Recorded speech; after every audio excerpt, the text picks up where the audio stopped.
నమస్తే ఫ్రెండ్స్, నేను మీ లక్ష్మిని. Welcome to Lakshmi kitchen. ఈ రోజు లక్ష్మి కిచెన్ లో సొరకాయ కర్రీ చేసుకుందామండి. సొరకాయ కర్రీకి కావాల్సిన వస్తువులండి: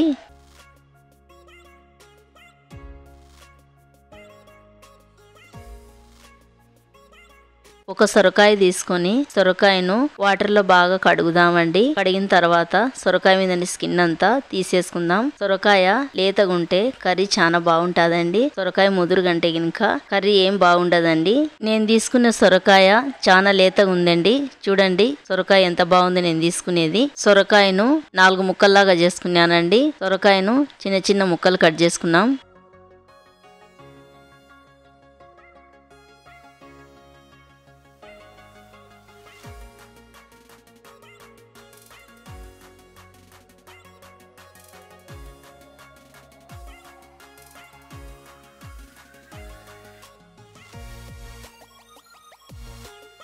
ఇదిగోండి ఇలా కట్ చేసుకున్నాను. నేను ముందుగా గ్యాస్ ఆన్ చేసుకున్నాం.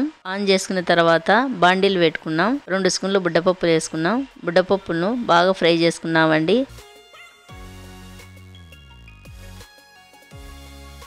ఒక స్పూన్ ధనియాలు వేసుకున్నాం. కొంచెం దాల్చిన చెక్క వేసుకున్నాం. 4 లవంగాలు వేసుకున్నాం. దాల్చిన చెక్క లవంగాలు వేసుకుంటే ఈ సొరకాయ కర్రీ మంచి టేస్ట్ వచ్చాదండి. ఇవన్నీ మాడిపోకుండా చిన్న మంట పెట్టుకొని నిదానంగా బాగా ఫ్రై చేసుకున్నామండి.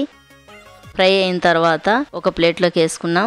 మనం ఫ్రై చేసుకునే దినుసులు చల్లగా అయిపోయినాయండి. ఒక మిక్సీ గిన్నెలు వేసుకొని నున్నగా మిక్సీ పట్టి పెట్టుకున్నాం. మళ్ళీ అదే బాండిల్ని పెట్టుకున్నాం. 2 స్పూన్లు ఆయిల్ వేసుకున్నాం. ఆయిల్ వేడెక్కిన తర్వాత 1 స్పూన్ శనగపప్పు వేసుకున్నాం. 1 స్పూన్ మినపప్పు వేసుకున్నాం. 1 స్పూన్ జీలకర్ర వేసుకున్నాం. 1 స్పూన్ ఆవాలు వేసుకున్నాం. జీలకర్ర ఆవాలు అన్ని బాగా ఫ్రై అయినాక సన్నగా కట్ చేసుకున్న ఉల్లిగడ్డలు వేసుకున్నాం.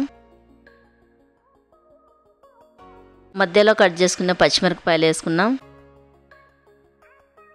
పచ్చిమిరపకాయలు ఉల్లిగడ్డలు కొంచెం ఫ్రై అయినాక 2 టమోటాలు కట్ చేసుకొని టమోటాలు వేసుకున్నాం. ఉల్లిగడ్డలు పచ్చిమిరపకాయలు టమోటాలను 1 నిమిషం పాటు బాగా ఫ్రై చేసుకున్నామండి. కొంచెం టమోటాలు మెత్తబడేంత వరకు. 1 నిమిషం తర్వాత 1 స్పూన్ అల్లం పేస్ట్ వేసుకున్నాం. మనం అల్లం పేస్ట్ వేసినాం కదండి. అల్లం పేస్ట్ వేసిన తర్వాత కొంచెం పచ్చివాసన పోయేంత వరకు బాగా ఫ్రై చేసుకున్నాం. ఫ్రై అయిన తర్వాత మనం కట్ చేసుకునే సొరకాయ ముక్కలు ఉన్నాయి కదా, అవి వేసుకున్నాం. 1/2 స్పూన్ పసుపు వేసుకుందాం. 1 స్పూన్ సాల్ట్ వేసుకున్నాం. కొంచెం కరివేపాకు వేసుకున్నాం. సాల్ట్ పసుపు కలిసేటట్టుగా సొరకాయ ముక్కలకు బాగా కలుపుదామండి.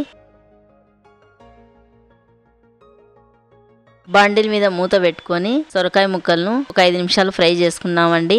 5 నిమిషాల తర్వాత చూడండి సొరకాయ ముక్కలు బాగా ఉడికిపోయినాయి. మనం లేత సొరకాయ తీసుకున్నాం కాబట్టి సొరకాయ కర్రీ బాగా ఉడికిపోయిందండి. 1 స్పూన్ కారం వేసుకుందాం. 1 స్పూన్ కారం ఎందుకు వేసుకుంటున్నానంటే, నేను మనం బుడ్డలు ఫ్రై చేసుకున్నాం కదండి, అప్పుడు చెక్క లవంగాలు వేసుకున్నాం కదా, అవి కొంచెం ఘాటుగా ఉంటాయి కాబట్టి నేను 1 స్పూన్ వేసుకున్నానండి కారం. మిక్సీ పట్టుకునే బుడ్డల పొడి వేసుకున్నాం. వేసుకున్న తర్వాత అంతా బాగా ఒకసారి కలుపుదామండి. సన్నగా కట్ చేసుకున్న కొత్తిమీర వేసుకున్నాం.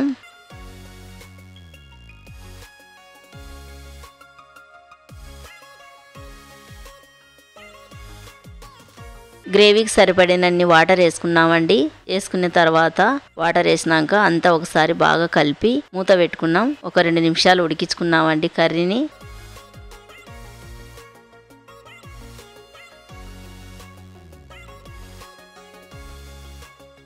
2 నిమిషాల తర్వాత కర్రీని ఒకసారి బాగా కలిపి కర్రీ ఉడికిందో లేదో చూస్తామండి. చూడండి కర్రీ బాగా ఉడికింది.